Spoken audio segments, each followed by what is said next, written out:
రాసిన ఒక తల్లి ఆమె బైబిల్లోనే చాలా దైవికం కలిగిన స్త్రీ ఆవిడే. మనము కూడా అలాంటి దైవికం కలిగి ఉండాలి. వాళ్లే కానీ మనం ఉండలేమంటారా? మనము దేవుని ఎడల ఏమి చేయుచున్నాం ఒక్కసారి ఆలోచించారా? మరియా దేవుని ఎడల నమ్మకమును కలిగి దేవుని సంకల్పాన్ని అంగీకరించి రక్షకుడైన యేసుక్రీస్తుకు తన జన్మనిచ్చింది. ఎవరికండి? యేసుక్రీస్తుకి తన జన్మనిచ్చినది.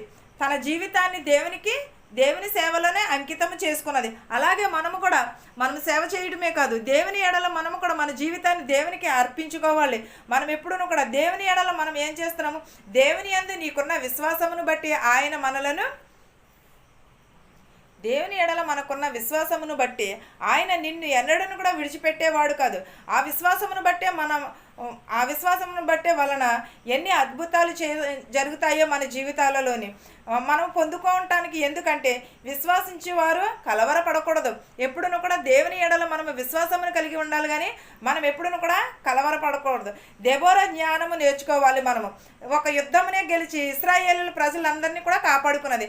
అలాగే మనము కూడా మన కుటుంబాలను, మన దేశాలను, మన సంఘాలను కూడా కాపాడుకుందాం.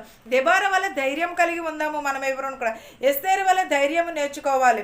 మనం ఎప్పుడూ కూడా ధైర్యం కలిగి తన ప్రవర్తనను, తన ప్రజలను కూడా గెలుచుకున్నది. రూతు జీవితం నుంచి మనం ఏం నేర్చుకోవాలి?